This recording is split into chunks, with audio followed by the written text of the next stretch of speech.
Assalamualaikum warahmatullahi wabarakatuh. Kalau ngaji sama Ustaz wajib semangat ya. Alhamdulillah. Wassalatu wassalamu ala Rasulillah wa ala alihi wa sahbihi wa man wala. Apa acara kita hari ini? Tadi yang namanya apa? Perkenalan program pondok pesantren. Perkenalan program pondok pesantren. Orang menyebutnya dengan stadium general. Stadium general ini satu kegiatan semacam ceramah atau seminar dengan topik apa saja. Tapi sekarang banyak yang namanya istilah di negeri ini mengalami perkembangan. Ya.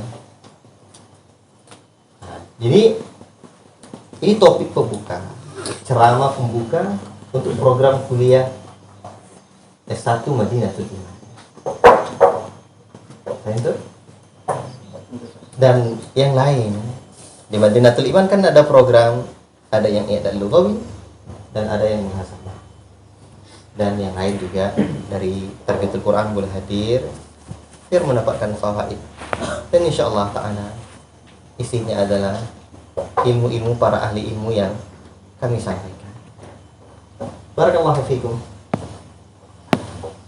Dan tadi dimulai dengan motivasi dari guru kita, Sabu Yusuf Fidullah Ta'ala. Motivasi dan lika-liku terbawi belajar dari guru para ulama. Antum gak cukup belajar di sini saja. Saya itu. Nah, nanti insyaallah akan sampaikan panjang lebar. Ahlan wa sahlan di Pondok Pesantren Madinatul Iman. Tadi ada poin-poin yang kami buat, tapi qadarullah ini fokusnya belum datang. Ya, insyaallah. Kalau enggak datang tidak apa-apa. Waktunya singkat. Saya awali dengan pengertian pondok pesantren ini, namanya. Karena nama itu kalau dikatakan apalah arti sebuah nama, itu antum yakin nggak dengan ucapannya? Orang yang mengucapkannya nggak yakin dia itu. Coba aja nama istrinya. Nama istrinya sejelek-jelek nama istri, apa kira-kira namanya? Umpamanya dia, nama istrinya apa ya? Kira-kira nama istrinya apa? Nama istrinya nama lelaki misalnya. Nama lelaki apa? Atau yang sering saya sebut umpamanya namanya Lihud bin Qoyab binti Qoyab binti Makdwat. Nah, antum bayangkan itu. Nama istri antum itu Lihud. Kalau memang apalah arti sebuah nama, itu sudah terbantahkan betul. Faktanya itu enggak sesuai. Oleh karena itu Rasul ketika pindah ke Madinah ke Yathrib ketika itu, antum tahu arti Yathrib itu apa? Dalam Al-Quran ada kalimat la tathriba alaikumul yawm. Betul tuh ya? La tathriba. Di siapa itu? Siapa yang hafaz? La tathriba. Dulu saya punya kenangan dengan kata-kata la tasriba ini dengan Syekh Abdul Salam Al-Qumsi. Beliau bilang sama saya, la tasriba alaik. Apa makna tasriba ini? Ya, baru waktu itu bagi saya tanya, apa makna tasriba, Syekh? Apa makna tasriba? Seperti perkataannya Yusuf kepada saudara-saudaranya. Tasriba itu apa? Tidak ada celaan. Atau tasrib atau yasrib itu sesuatu yang ada cacatnya, ada penyakitnya. Nah, maka Rasulullah SAW merubah nama yang jelek itu menjadi nama yang baik. Ya, ya, la tasriba alaikumullah. Baik. Dalam Al-Quran seperti itu. Jadi dulu orang-orang Yathrib ini memang berpenyakitan. Mereka itu sehingga dikenal dengan demam kota Yathrib ya. Kemudian orangnya lemah fisiknya. Maka di antara hikmahnya kenapa Sa'i itu ada lari-lari kecilnya itu untuk menunjukkan orang-orang Madinah itu orang-orang yang sehat. Sehingga orang-orang Mekah itu melihat ini Madinah orang sehat. Jadi Rasulullah SAW merubah nama yang jelek itu menjadi nama yang baik, memberikan semangat. Coba lihat betapa banyak nama sahabat yang diganti ada Rasulullah sallallahu alaihi wasallam. Makanya antum jangan coba punya nama yang jelek. Baik. Oleh karena itu Madinah artinya apa?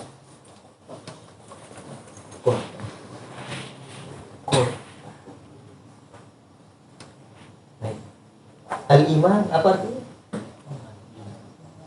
Iman, satu keyakinan yang tertancap kokoh pada diri seseorang, di hati seseorang, hadir di lisannya, ada wujud nyata dalam perbuatannya. Inilah Madinatul Iman, kota iman. Maka sering Ustaz katakan kepada kawan-kawan, kita ini bukan buat pesantren, kita ini buat kampung, buat lingkungan sunnah, bukan pesantren sunnah saja. Makanya kalau sunnah ini menjadi sebuah bi'ah, dalam bahasanya Syekh Al-Albani rahimahullah ta'ala, dalam At-Tauhid awalan ya du'at al-Islam, bi'ah salafiyah. Apa itu? Lingkungan salafi sejati. Dan lingkungan ini semakin membesar sehingga dia jadi kampung sunnah. Kalau dia jadi kota sunnah, kota peradaban. Barakallahu fiikum. Ya. Dan kata peradaban ini banyak ya. Kalau di Asia ini sering dikenal juga dengan madani atau tamadun. Ya, ada yang memberikan pengertian takrifnya, definisinya. Ya beragama, masyarakatnya masyarakat yang beragama. Masyarakat atau madani seperti masyarakat Madinah. Dan saya yakin sekali ada dua hal minimal. Satu, lipat ini bakal jadi kota. Dua, Madinatul Iman yang di sini akan melahirkan Madinatul Iman yang lain. Betul? Itu. Maka inilah. Oleh sebab itu ya ikhwan, barakallahu fiikum, pesantren Madinatul Iman itu harus punya visi, ru'yah, dan sebuah konsep pendidikan itu mesti ada. Baru dikatakan konsep itu harus ada 4 hal. 1, apa? Tujuannya. 2, program. 3, apa? Kurikulumnya. 4, evaluasi. Ada evaluasi. Maka pesantren Madinatul Iman punya visi, punya ru'yah, punya visi. Visi itu apa? Visi itu apa? Target akhir yang akan dicapai. Lembaga ini mau jadi apa? Makanya pesantren Madinatul Iman ini sejalan dengan prinsip atau konsep pendidikan itu sendiri, atau konsep kepesantrenan itu. Dan konsep kepesantren ideal atau pesantren ideal itu minimal ada 3 fungsi. 1, menjadi pusat dakwah dan tarbiyah ummah. Pusat dakwah dan apa makna tarbiyah? Pendidikan Maka pesantren itu harus menjadi pusatnya dakwah dan pendidikan umat. Seperti madrasahnya Rasul sallallahu alaihi wasallam. Ngajar Rasul di mana? Di masjid. Di rumah-rumah sahabat. Menjadi pusat dakwah dan pendidikan umat. Makanya kalau pesantren disebut dengan pusat dakwah dan tarbiyatul ummah, maka lembaga atau pesantren bukanlah lembaga profit yang untuk mencari keuntungan alias uang hepeng big duit. Pesantren itu kita katakan bukan tempat nyari uang, tapi tempat berjuang.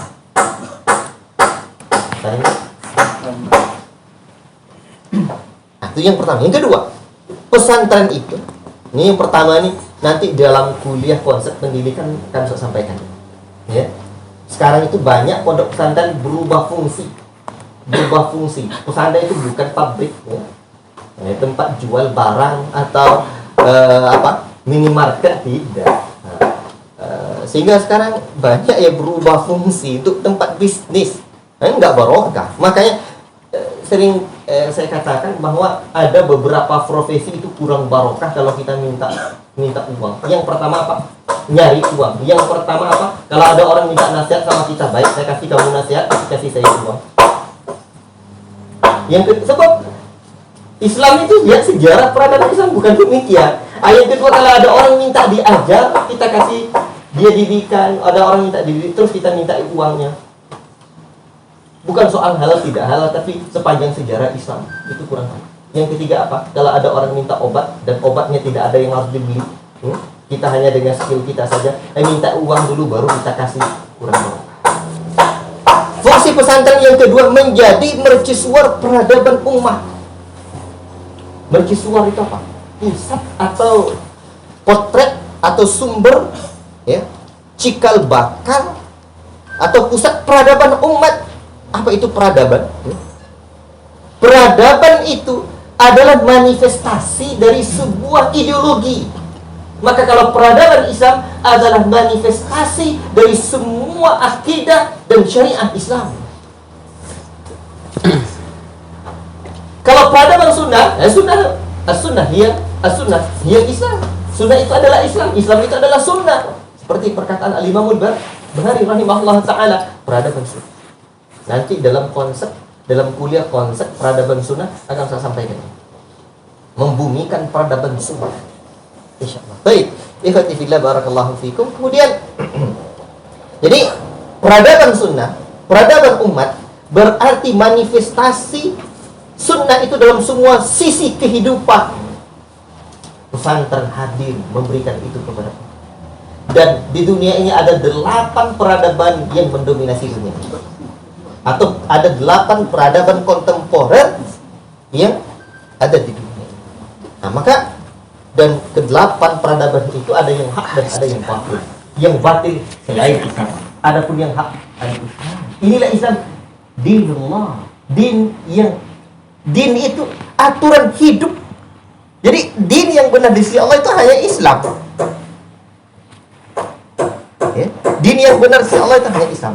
Tapi karena ini sekarang saya bukan bahas tentang peradaban, masih perkenalan kulit-kulitnya, insya Allah saya tidak panjang. Jadi antum hanya harus paham. Yang ketiga menjadi pusat pertahanan umat.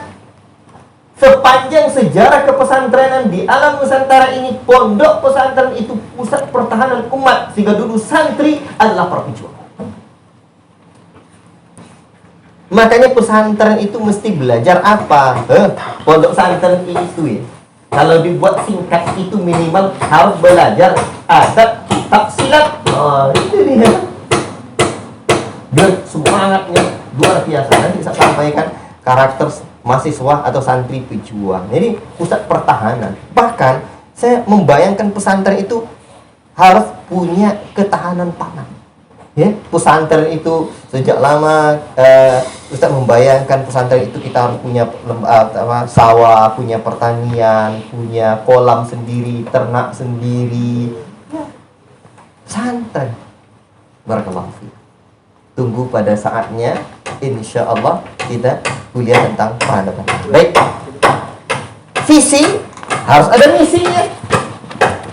Apa cara untuk mencapai itu? Nah, secara umum karena keterbatasan waktu, misinya harus kita menyelenggarakan program pendidikan, dakwah sosial serta program-program peradaban sunnah. Nah, ini secara ringkas. Nanti ada banyak harus dirinci ya. Kemudian itu secara umum pesantren Madinatul Iman ini. Pesantren Madinatul Iman ini punya beberapa program nanti, dari pendidikan yang serendah-rendahnya sampai pendidikan yang setinggi-tingginya. Pendidikan tinggi bukan hanya sekolah tinggi. Sekarang banyak orang yang lulus sekolah tinggi tapi tidak mendapatkan pendidikan tinggi. Baik itu. Jadi antum harus mendapatkan pendidikan tinggi, walaupun belajar di masjid tapi mendapatkan pendidikan tinggi. Itu nggak buktinya? Kan tinggi gitu ini, iya kan? Tapi bukan ini. Dari sisi membentuk manusianya menjadi figur yang saleh dan muslih. Camkan itu. Baik.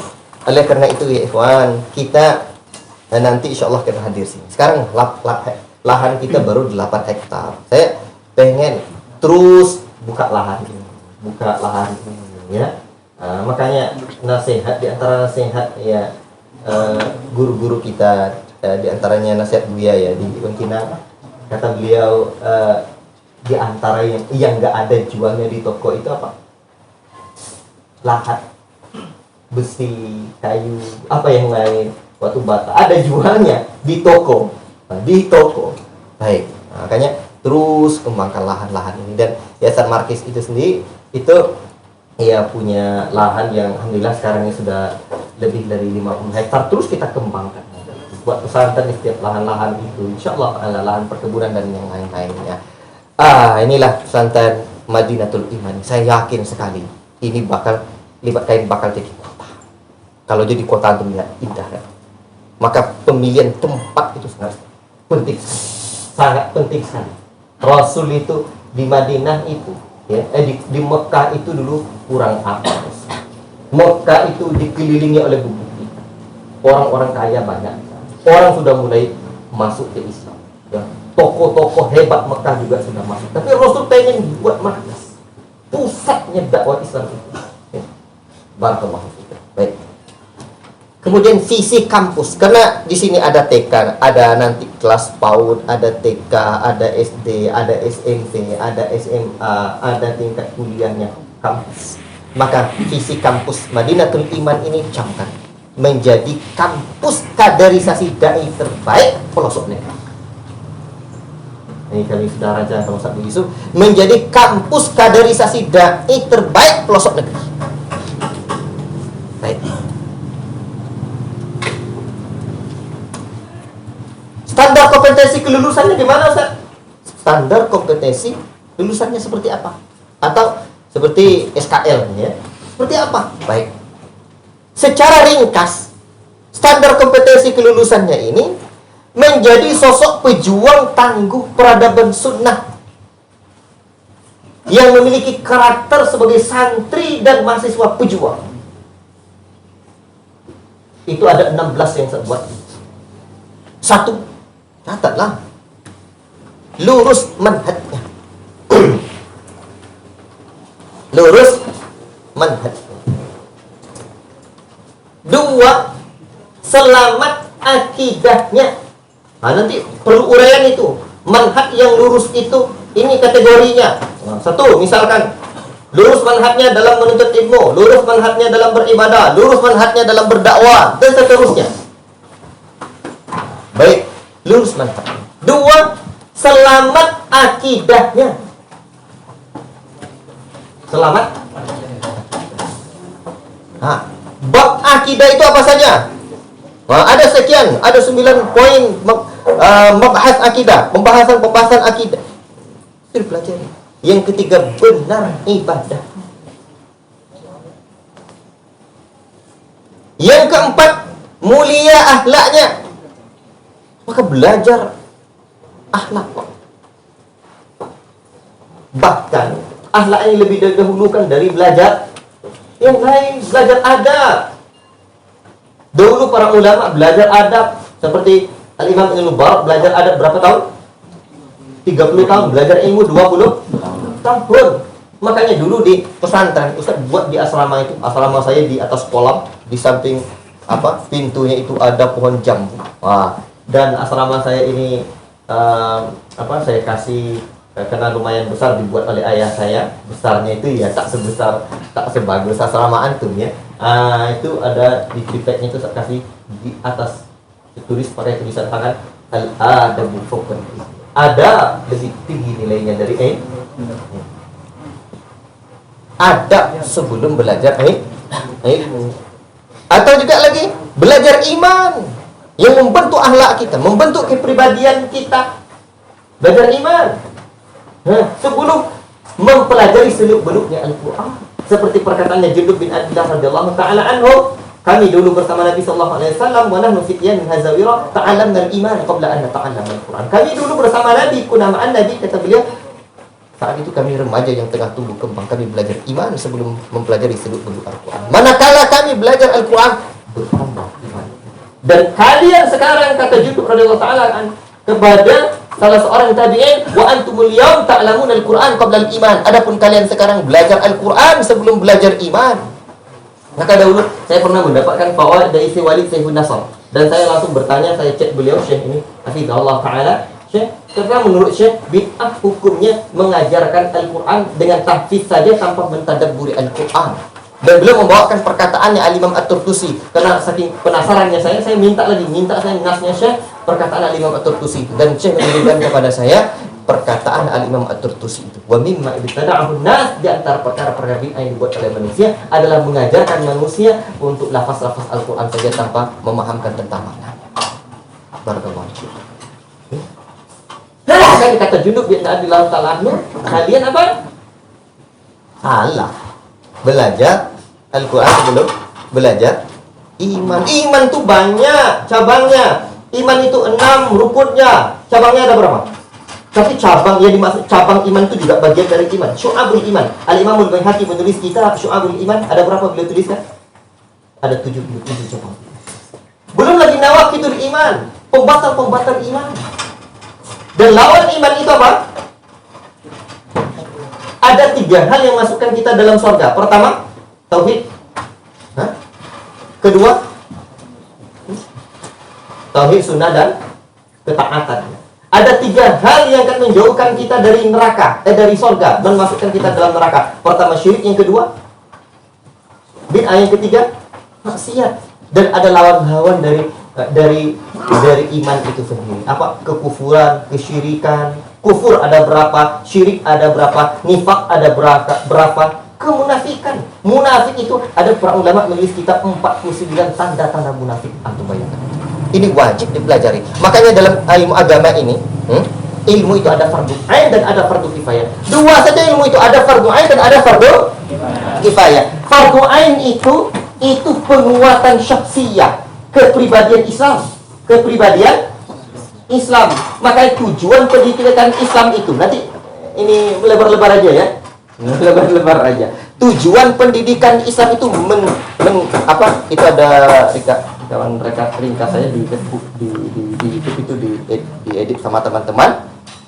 Menjadikan seseorang itu muslim sejati, syakhsiyah al-islamiyah, berkepribadian sejati, berkepribadian Islam sejati, atau yang manhaj salaf ini ya syakhsiyah as-salafiyah, berkepribadian salafi sejati yang bermanfaat dengan manhaj salaf dan seterusnya. Barakallahu fiikum. Baik. Ini waktu yang batasi kita. Kemudian lurus manhajnya, selamat, akidahnya benar, ibadahnya mulia, akhlaknya dalam, ilmunya. Ilmu yang dalam saya maksud di sini adalah meresap dalam jiwa. Innamal ilmu khasyatullah. Ilmu itu hanya saya apa? Adalah rasa takut kepada Allah. Khasyatullah, rasa takut kepada Allah. Kemudian tinggi cita-citanya. Cita-citanya tinggi. Makanya kalau soal belajar kemana, ke negeri para ulama, antum harus hadir cita-cita itu dalam diri. Tapi itu juga bagian dari rizki. Kadang Allah tak kasih rizki. Kadang mungkin seperti saya ya, orang tua saya tidak bisa saya tinggalkan. Tapi antum harus punya cita-cita yang tinggi. Besar jiwanya. Jiwa itu besar. Harus besar jiwa itu. Janganlah menjadi orang yang punya jiwa yang kerdil. Orang yang jiwanya apa? Kecil. Nah, seperti apa? Indikator atau kriteria orang-orang yang berjiwa besar. Makanya pesantren kita ini tidak punya tujuan apa? Lulus lulus ujian untuk bisa kuliah di universitas ini tidak. Nah, ini kalau soal itu mah rizki Allah Ta'ala. Rizki Allah yang paling penting ini ya. Maka saya katakan tadi, untuk ilmu itu ada fardu ain, ada fardu kifayah. Fardu kifayah itu apa saja, fardu ain apa saja. Fardu ain itu adalah yang menguatkan kepribadian kita, mengokohkan kepribadian Islam kita, agar kita mati wala tamutunna illa wa antum muslimun. Jangan kalian mati, sekali-kali jangan mati kecuali betul-betul mati dalam keadaan sejati. Kemudian apalagi kuat jasadnya. Kuat jasadnya.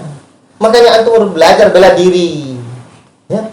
Belajar nanti akan diberikan banyak pelatihan nanti di sini, insyaallah ta'ala. Kemudian kokoh semangatnya, banyak pengorbanannya, terjaga waktunya. Maka manajemen pengembangan diri harus dikasih. Nah, terus apa lagi? Terjaga waktunya, teratur urusannya, mandiri ekonominya, mandiri ekonomi. Dulu para kiai dulu, ulama dulu tangannya di atas, bukan tangannya di bawah. Bagaimana tangan di bawah ulama dulu di negeri ini? Kiai kita dahulu, ulama buya kita dulu, mereka bina surau. Di alam Minangkabau itu ada surau, setiap ada surau ada buyanya. Tidak pernah ada surau yang tidak punya buya, dan tidak ada buya yang tidak punya surau. Surau itu tempat mendidik umat. Fungsi surau itu seperti fungsi masjid. Bagaimana tangan di atasnya buya-buya zaman dahulu? Ada orang minta bantuan, minta solusi, buya. Misalkan ini dah sulit kehidupan saya, buya. Kasih nasihat dulu, sabar. 2 kali sabar, 3 kali nasihat sabar, ke-4 kali dia minta, buya tak ada beras di rumah saya lagi, buya. Mungkin tak nasihat sabar juga dikasih? Tak mungkin. Tidak, Bu. Kalian jangan lihat sini, lihat ke saya dulu, ya. Itu bukan saya. Baik. Sangatnya bukan di situ, di sini. Baik. Ala kulli hal. Jadi buya dulu, nanti kasih solusi. Dah, dikasih buya uang. Uangnya tidak mesti dari uang yang ada di sakunya buya, tapi dari uang zakat, dari uang infak umat. Nih, dikelola lah. Itulah baitul mal. Dikelola. Nih, solusi dikasih. Kalau sekarang buya tidak punya surau lagi, surau-surau banyak yang tidak punya buya lagi. Tidak ada pembinaan, yang ada cuma pendanaan. Bagaimana pendanaan? Di mana undang buya? Buya sekarang udah seperti apa? Pokoknya yang kondang. Tuh, dicari itu. Nanti apa? Buya tangannya di bawah, cuma tinggal menerima amplop saja. Cuma pendanaan, tidak ada pembinaan. Pendanaan orang kasih sama dia. La ilaha illallah. Kemudian apa lagi? Maka antum harus mandiri ekonomi. Harus punya entrepreneurship. Wan, guru kita di sini Abu Yusuf itu orang jiwa entrepreneurship-nya tinggi. Bisnis usaha, untung buku sekian, ya. Usaha beliau sekian. Antum tahu berapa umurnya? Sudah punya istri, sudah punya anak, bisnis kemana-mana. Itu semangat. Itulah apa lagi? Bermanfaat kehadirannya. Kehadiran kita tuh wajib bermanfaat. Khairun nas anfa'uhum linnas. Sebaik-baik manusia itu adalah orang yang paling banyak memberikan manfaat buat orang lain. Dimanapun antum mesti seperti apa? Pondok apa ya? Dulu kalau di pondok saya bahasa kampungnya kunkal pisang wala takunkal jilatam. Pisang itu apa? Pisang itu di mana-mana manfaat dia. Kalau saking manfaatnya pisang, ditanam di sempadan tanah orang, ada mindah tuh ke tanah orang.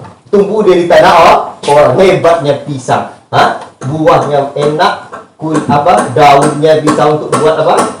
Buat payung ya. Kulitnya sekarang diolah di Jepang untuk buat apa? Katanya obat kulit ya. Dulu itu batang pisang tuh bisa untuk main-main apa? Main-main sampan sama anak-anak kecil. Atau bisa untuk apa? Dulu hebatnya bisa untuk mancing. Pisang itu. Bisa buat apa lagi? Bisa buat macam-macam. Bahkan diolah lagi sekarang. Apa namanya itu? Olah batang pisang itu apa? Untuk makan sapi bisa sekarang. Apa? Bonggol. Apa lagi? Kedeput apa? Macam-macam lah. Olahan sekarang pisang itu. Makanya antum pun pisang gitu. Jadi jadilah kalian seperti pisang. Jilatan, tahu jilatan? Jilatan itu apa bahasa Indonesia saja, friend?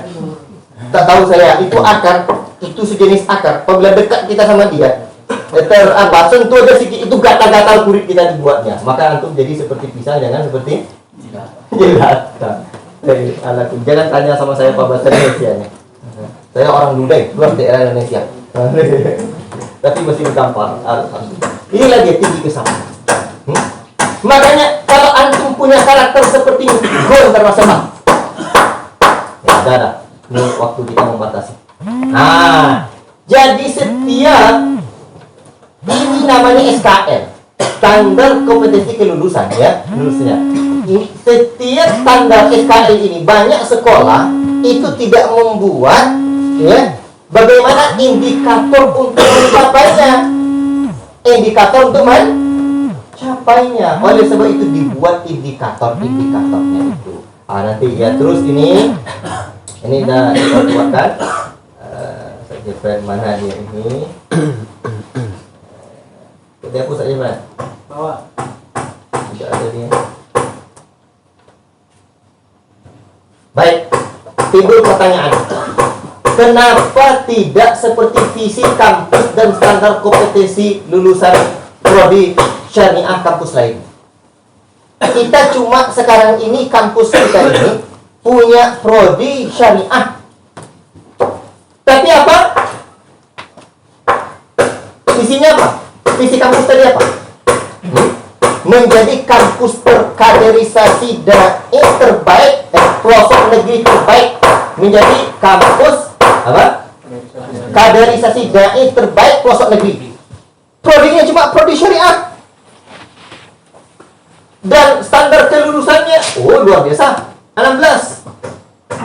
Luar yang biasa-biasa gitu ya. Kenapa kok?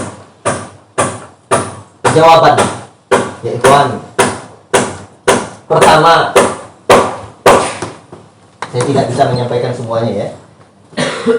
Menurut saya dan menurut pakar-pakar pendidikan, saya sepakat. Ini kampus kita ini sekarang walaupun cuma papat, ini pendidikan tinggi. Satu, memang kita tinggi dari yang lainnya. Yang kedua, memang pendidikan kita alhamdulillah pendidikan yang dirancang untuk pendidikan tinggi. Terus apa lagi? Menurut saya Madinatul Iman ini insya Allah dengan konsepnya ini, kampusnya di mana Ustadz? Ya di sini. Mana lagi? Di pikiran saya, di pikiran Ustadz Bu Yusuf, di pikiran Ustadz kita yang lain. Kampusnya di situ. Ya. Ini nih universitas ini. Coba lihat nih. Makna universitas itu apa? Di Indonesia ada 3 jenis perguruan tinggi. 1 universitas, 2 institut, 3 baru. Ini salah tulis ini. Sekolah tinggi yang pertama ya. Sekolah tinggi, ya. Yang kedua institut, yang ketiga universitas. Lanjut. Karena mengikuti konsep industri. Konsep industri itu apa? Nanti dalam kuliah konsep pendidikan saya akan sampaikan sejak kapan sistem sekolah ini ada. Sejak revolusi industri, orang sudah pada sibuk bekerja, sehingga anak-anak tidak sempat dididik di alam nyata, sehingga anak-anak diantarkan ke namanya school. Ya, dulu tempat bermain awalnya ada orang-orang tertentu yang kegiatannya bersama anak-anak itu, sehingga lahirlah sekolah. Tidak usah buat seperti itu. Baliknya lagi yang tadi.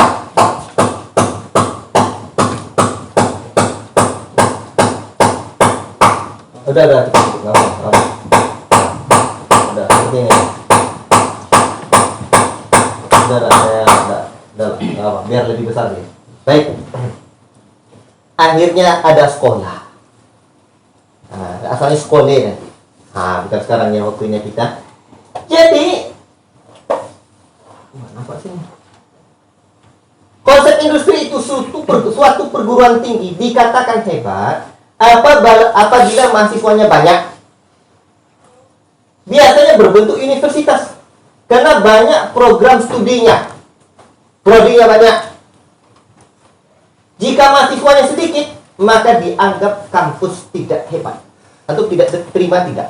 Kampus Madinatul Iman kampus tidak hebat. Antum terima tidak? Ini tidak bisa terima kita. Tapi mahasiswanya cuma sedikit, 6 orang. Yang lain mustami'a. Mestinya ada. Saya tidak bisa terima kalau kampus Madinatul Iman dengan mudirnya orang-orang hebat di sini. Saya tidak bisa terima. Kampus tidak hebat. Tapi kampus ini menurut saya kampus terhebat. Lanjut nih. Padahal kata universitas itu diambil oleh masyarakat Eropa dulu dari kata kuliah atau jami. Apa artinya? Apa artinya itu, Ustaz? Kuliah, menyeluruh. Jami sesuatu yang merangkup. Maka seharusnya sebuah universitas adalah lembaga pendidikan yang memberikan pendidikan yang universal, menyeluruh, yang melahirkan sosok yang menyeluruh juga. Sosok insan kamil atau soleh dan muslim. Sosok yang betul-betul sebagai sosok manusia sejati yang Allah Ta'ala inginkan dalam kehidupan ini. Adapun universitas hari ini, apa yang bisa dihasilkan? Kalau tidak dididik dengan didikan universalnya Islam. Islam itu universal. Didikan luar biasa. Makanya orang kalau belajar Al-Quran itu pola kurikulum Al-Quran ini, Al-Quran hadis ini, ikhwan, itu besar di bawahnya, semakin besar ke atas. Di bawahnya itu besar. Semua pelajaran ada dalam Al-Quran. Makin lama semakin besar, semakin ke atas semakin besar. Makanya, ikhwan, barakallahu fikum, tengok Al-Imam Ibnu Qayyim rahimahullah ta'ala, nulis tidak hanya bab akidah dan fikih saja, tapi juga menulis Tibbun Nabawi. Demikian pun para ulama-ulama yang lain. Makanya nanti kemana dia? Nanti ikhwan, barakallahu fikum, walaupun fakultas syariah, antum bakal terlahir menjadi pribadi-pribadi yang juga jago ilmu yang lain insyaallah ta'ala. Jangan antum bayangkan kalau nanti kuliah syariah berarti cuma jadi apa? Jadi apa itu? Kalau yang linear itu jadi apa? Mungkin jadi Pak KUA gitu ya, atau jadi apa sekali? Kalau yang jurusan syariah itu jadi dosen syariah. Tidak bisa bisnis, tidak bisa usaha, tidak bisa yang lain. Itu pola pikir linearisme. Pola pikir yang kalau itu jurusan kuliah kita ya itu. Salah itu. Salah besar. Para ulama emang punya jurusan apa? Tapi mereka jago bisnis. Al-Imam Ibnu Barok itu luar biasa.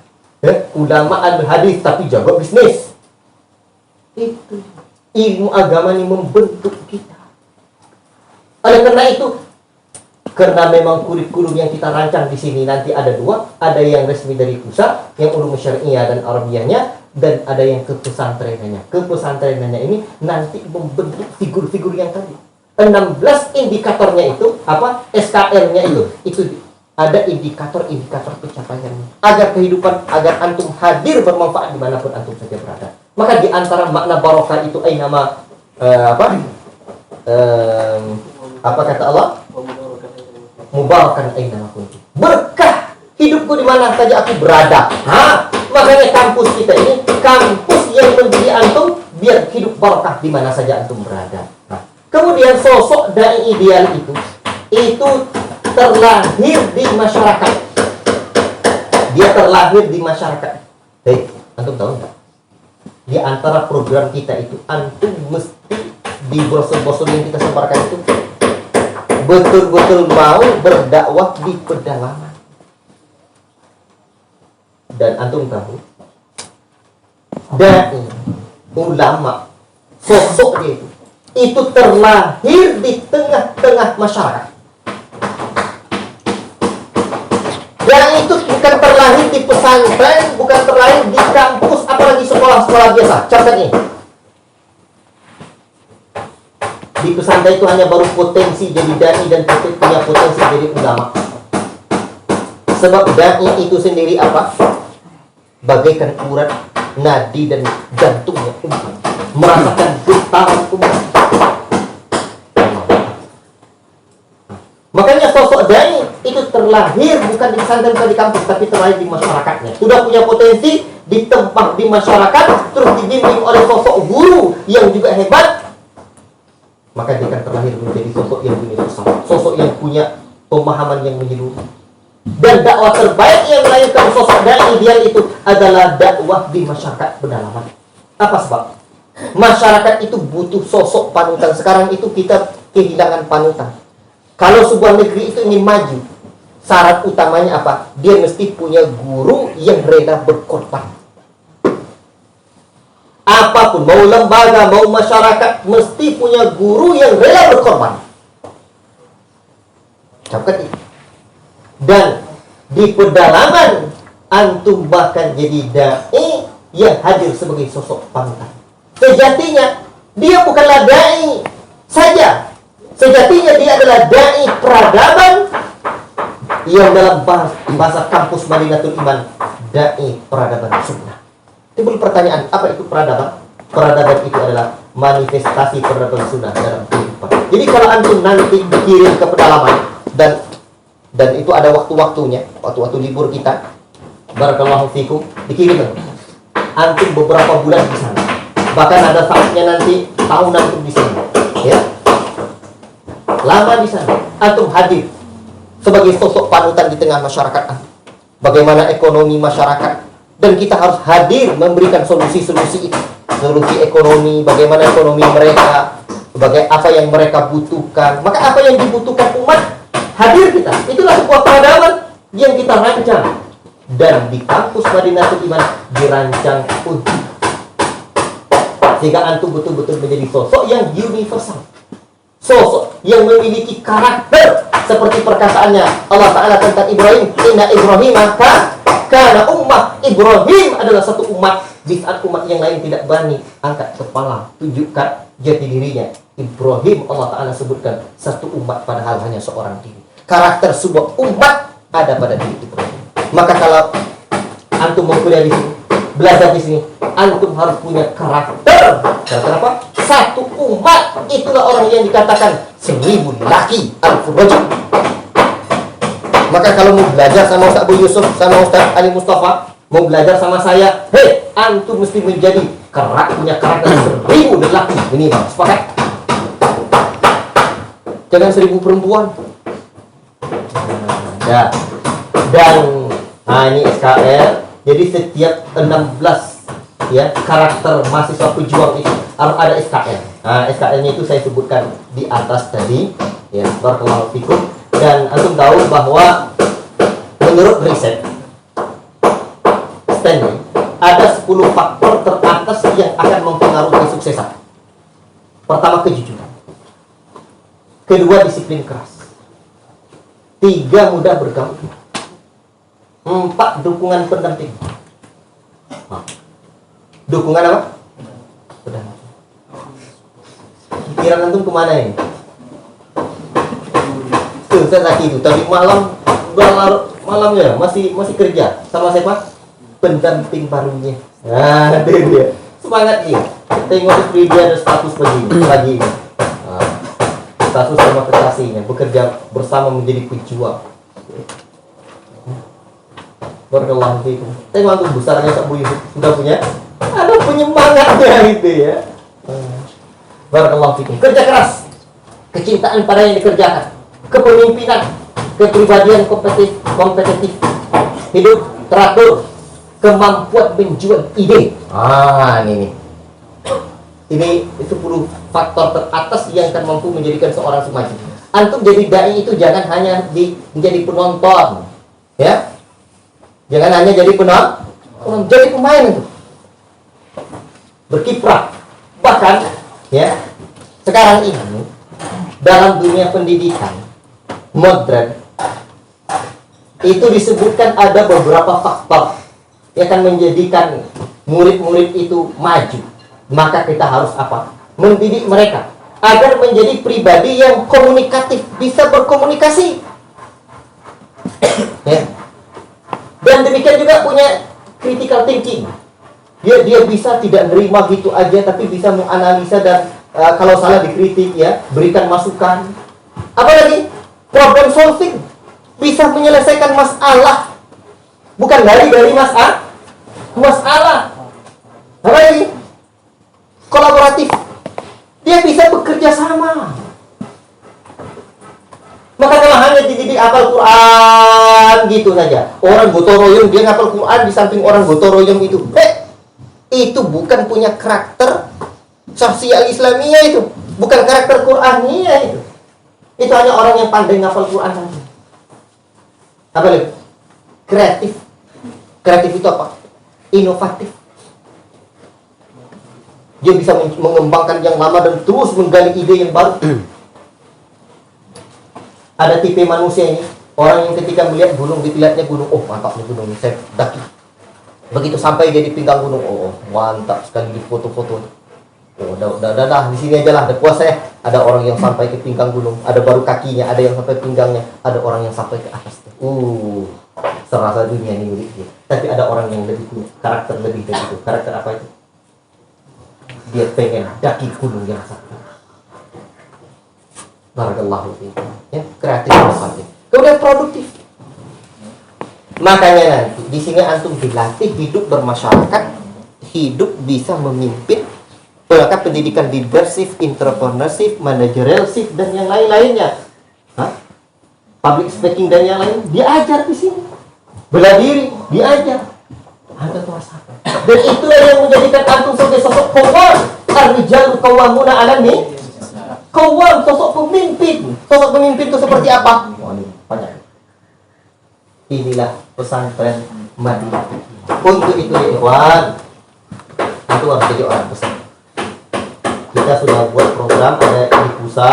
Ini seorang bisa banyak tahu nanti di PUSA ini. Tapi nanti di program kita ini, saya kan berikan sama saya mana dosen-dosennya itu di profil. Ada di sini? Tidak ada di sini? Di laptop satu lagi. Apa sini? Ya. Jadi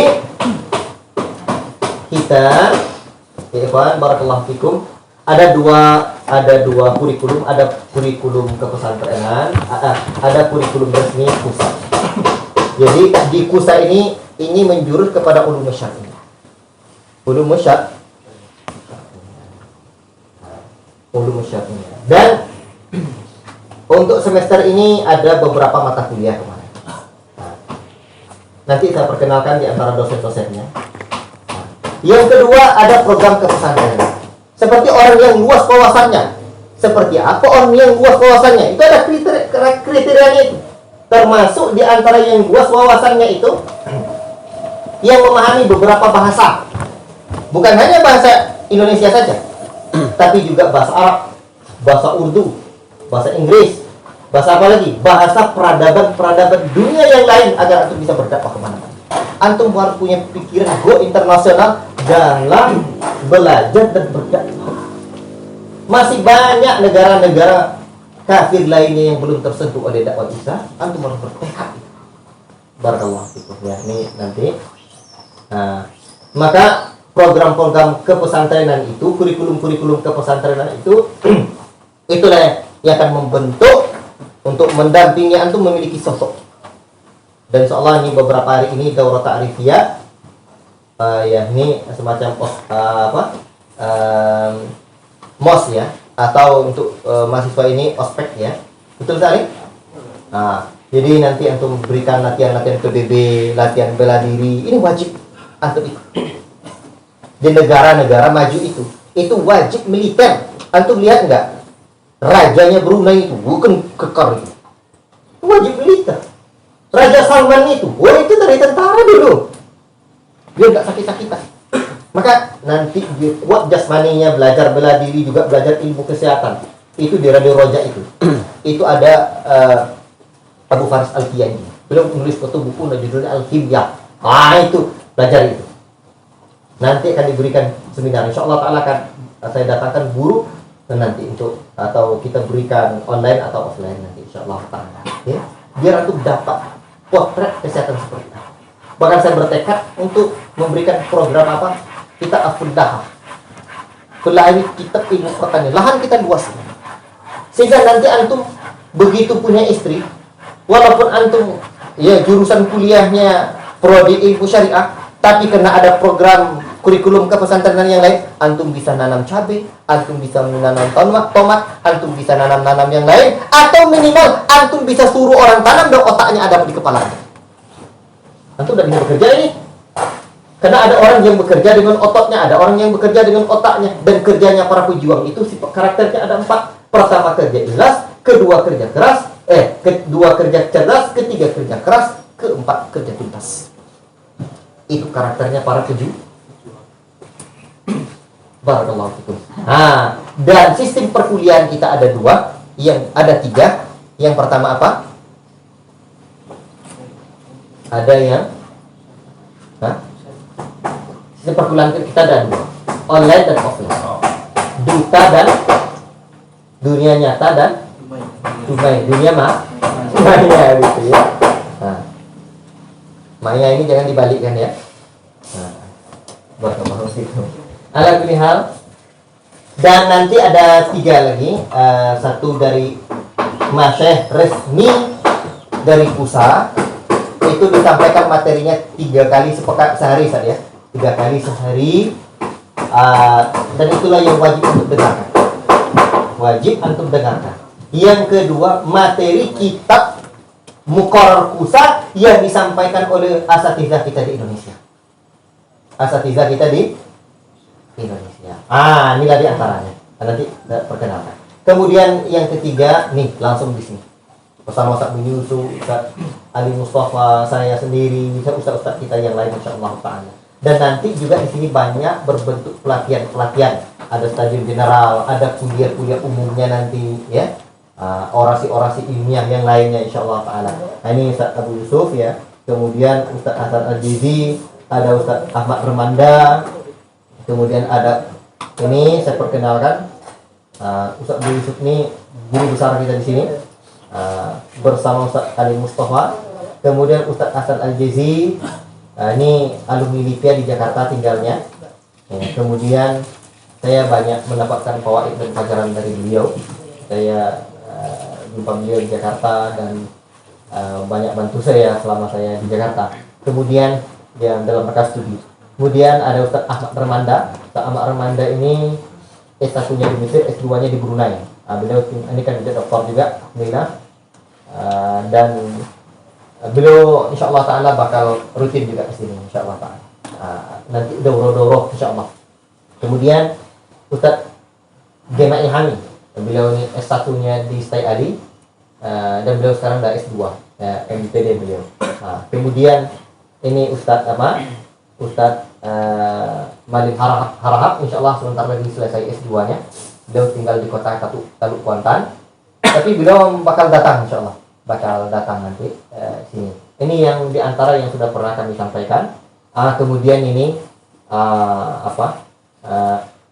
saya sendiri orang luar daerah Indonesia, orang Budai dari Kampung Hulu sana. Jangan tanya tamat apa. Kalau kalian ada orang nanya Ustaz Firdaus itu tamat apa? Tamat di jalan-jalan, gitu aja ya. Tamat di jalan. Gimana mau tamat? Kelas 6 sudah kawin. Wah, ini ya. Baik. Kemudian Ustaz Ali Mustafa, alhamdulillah insyaallah sebentar lagi kan selesai doktornya insyaallah ta'ala. Baik, ini di antara dosen-dosen kita. Ada satu lagi saja friend tidak perkenalkan. Insyaallah ta'ala kalian akan belajar dengan Syekh ya, yang sudah betul-betul akan nampak oke, itu Syekh Ahmad bin Abdul Aziz. Beliau alhamdulillah dah selesai S2-nya dan ngambil doktor insyaallah. Dan beliau seorang mukri, ya seorang musnid Al-Quran, sanad Al-Qurannya luar biasa, sangat tinggi sekali. Dan kalau beliau belum bisa datang nanti ke Indonesia, insyaallah ta'ala beliau akan ngajar antum via online juga nanti, online insyaallah ta'ala untuk Al-Quran ya. Terkait itu belajar bersama Syekh Ahmad. Dan ini foto beliau untuk perkenalan saja ya. Ini yang jubah yang pakai ini sebelah kanan ini ya, ini belum lihat saja. Dan ini dengan Syekh Allah Ta'ala siapa Kak? Syekh Al-Ma'sarawi. Dan kemarin ada Syekh dari Yaman yang akan datang, namanya Syekh Bilal Bukdil As-Suhaili namanya. Dan qadarullah beliau kemarin rencananya berangkat ke sini hari Ahad atau hari Senin, tapi beliau terpaksa rapid test dulu dan ternyata beliau terlihat ada hasil tesnya positif. Mau tidak mau, tapi beliau sehat-sehat ya kelihatannya. Namun harus tentulah isolasi mandiri dahulu sampai betul-betul aman, nanti baru beliau datang. Padahal kemarin sudah rencana dan mau pesan tiketnya, sudah jam berapa tiket sudah mau dipesan gitu ya. Qadarullah semuanya ya. Itu untung beliau tidak suruh cepat untuk beli tiketnya. Untung beliau ingat untuk dites rapid test terlebih dahulu. Dan alhamdulillah di bandara juga seperti itu. Dan alhamdulillah itu buktinya rapid test itu di bandara itu sangat bermanfaat. Kalau sempat betul positif beliau nyampe sini kan bermasalah tidak. Alhamdulillah itulah hikmah Allah Subhanahu wa taala. Allah jaga kita. Allah jaga antum. Alhamdulillah. Mudah-mudahan beliau juga akan ngajar istrinya di sini. Insyaallah karena beliau juga punya sanad yang kuat. Baik. Di antara guru-guru kita, dan kita akan banyak seminar-seminar, pelatihan-pelatihan, termasuk antum juga akan diberikan pelatihan jurnalistik. Mau tidak mau, antum tentulah aku ya, kita nih hasil copy paste orang tua dan guru kita. Nah, dan guru kita bersama di sini Abu Yusuf, dia banyak nulis ya, banyak karya tulisnya. Nah, di antara bukunya panduan nulis itu antum harus wajib pelajari. Karena seorang dai itu ya jago nulis. Bahkan dalam kitab-kitab para ulama, adabnya seorang dai itu ya nulis. Kalau di ulama alam Nusantara ini ya nulis mereka nanti. Wallahu ta'ala a'lam bishawab. Ini mungkin udah banyak sekali waktu tadi terambil. Mohon maaf ya, dan tidak bisa banyak kita sampaikan semuanya. Tapi dalam kuliah ada 3 mata kuliah yang saya ajarkan nanti. 1, konsep peradaban. Ya, bagaimana membumikan peradaban sunnah itu seperti apa konsepnya. Ya. Yang kedua, sejarah peradaban. Termasuk nanti, ini saya lupa tadi mata kuliah apa aja yang diajarkannya. Ya, insyaallah ta'ala nanti ya, sampaikan ke Andi juga atau besok-besok. Tapi kalau saya sendiri, saya akan mengajarkan sejarah peradaban. Termasuk bagaimana sejarah peradaban di alam Nusantara ini. Islam masuk ke Nusantara ini seperti apa. Termasuk nanti sejarah negeri ini. Sejarah negeri Indonesia ini seperti apa. Ya. Nah, sejarah dakwahnya bagaimana, termasuk insyaallah sejarah dakwah salafiyah di Indonesia ini insyaallah. Nah, satu lagi apa? Konsep pendidikan. Konsep pendidikan itu seperti apa? Pendidikan kepesantrenan. Sebab saya bertekad untuk melahirkan antum menjadi orang-orang yang siap mimpin pesantren. Tamat pondok ya buat pondok. Masa saya nggak tamat pondok, saya buat pondok, antum nanti tamat S1 nggak buat pondok, rugi kalian tuh. Ya, saya bertekad minimal buat 1000 pesantren, sunnah ideal. Nah, mudah-mudahan makin berkembang. Seiring berjalan waktu, visi saya itu makin bertambah dia insyaallah ta'ala. Maka saya bertekad antum ini sampai ke negeri-negeri jauh, pelosok-pelosok, bukan hanya pelosok-pelosok negeri ini, sampai ke pelosok-pelosok Afrika. Ya. Antum harus siap, dan antum sudah kontrak ya, tekad dengan kita ya, untuk siap menjadi kaderisasi dakwah pelosok sampai negeri-negeri manapun. Dan untuk studi saja itu untuk studi saja itu ada beberapa negara minimal, ini saya tulis tadi, minimal negeri tujuan berikan ilmiah mahasiswa. Udah, saya sampaikan ya. Malaysia. Untuk apa? Nanti. Thailand. Untuk apa? Nanti. Ada ulama yang membawa Islam ke Thailand itu orangnya orang Sumatera. Yang saya pernah diskusi dengan salah seorang kawan ya, alumni Madinah juga di Thailand, di Patani. Ya, saya ada pernah penelitian, kata beliau untuk S2-nya, ternyata yang membawa Islam ke Thailand itu ya dari Sumatera. Si Abdul Wahab namanya. Ada hubungannya dengan orang tuanya Ki Haji Sirojudi Abbas itu. Barakallahu fiikum. Kemudian Mesir. Mesir ini negeri yang paling banyak hafazul Quran di sana. Yaman. Kemudian India. India belajar apa? Bukan belajar antum di ya, bukan di situ belajar, di Bollywoodnya. Nah, kalau itu antum bakal apa? Pulangnya itu bahaya. Nah, tapi ada studi, tapi dikukuhkan manhaj. Kayak urutannya, dikukuhkan manhaj dulu. Nah, termasuk juga urutannya sebenarnya tidak tepat nih. Nah, kemudian Mekah, Madinah, Mauritania, Sudan, Yordan.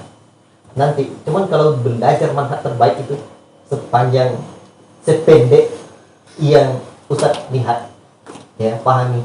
Wallahi innal imana la yaduru ila Madinah kama ta'muhayyatu ila juhriha. Ya.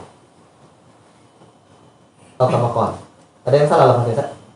Innal imana la yaduru ila Madinah kama ta'muhayyatu ila juhriha. Sesungguhnya iman kembali ke Madinah sebagaimana kembali ular ke. Kita tidak nafikan ya ikhwan, banyak ulama kita di Madinah. Kita tidak nafikan ya ikhwan, banyak ulama kita di Yordan. Kita tidak nafikan ikhwan, banyak ulama kita di negeri-negeri yang lain.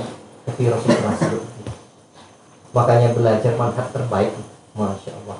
Saya melihat di Madinah di negeri Rasulullah SAW itu sendiri. Tapi kita butuh studi yang lain. Itu apa? meluaskan wawasan itu. Kan saya buat tadi di karakter Santri Pejuang itu, luas wawasannya. Luas wawasan itu penting sekali. Ya. Luas wawasannya. Penting sekali. Makanya kalau antum mau belajar di Madinatul Iman, antum tidak boleh punya cita-cita cuma sampai S1. Tidak boleh punya cita-cita sampai S1. Coba nih, sepakat? Kalau nggak pulang aja besok pagi, saya kasih uang pulang. Daripada bikin apa? Capek energi aja di sini. Kalau kuliah itu ambil jurusan kuliah, kalau enggak mulai sama betul. Kalau ambil jurusan kuliah S1, mesti sampai S-nya. S1, S2, S3, S4. Kalau antum sama handphone sekarang, handphone itu tablet itu sudah S10 atau S12 sekarang itu. Masa belajar agamanya enggak sampai S ke puncaknya? Keliruan tentu. Paham? Semangat. Ustaz sendiri enggak kuliah, Ustaz saya enggak ambil ijazah, tapi saya belajar terus. Ini terlambat tadi, belajar juga. Ya. Belajar, apa-apa saya belajar, apa-apapun. Ya. Biar ini konsep, itu bukan, ya, itu dipikirkan itu. Dipikirkan, hasil studi. Barakallahu fiikum. Ya. Dah, ini ada pertanyaan?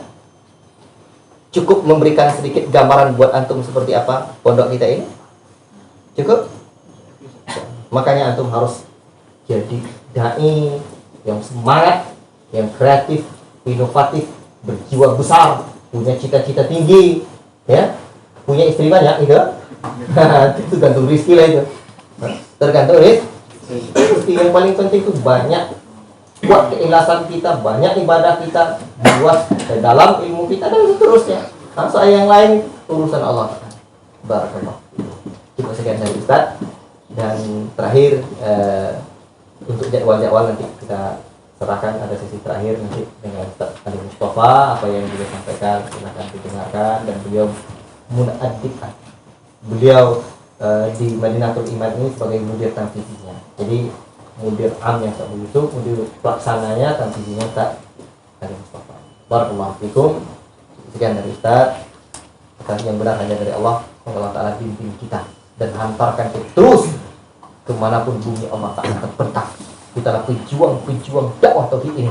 Ya, kita tak peduli musuh menghadang, rintang menghalang, walau nyawa melayang, asal kita bisa berdakwah dimanapun musuh Allah Ta'ala terbentak. Bisa belajar babul ilmi qabla qawli wal amal, sehingga kita bisa berdakwah. Wassalamualaikum warahmatullahi wabarakatuh. Wassalamualaikum.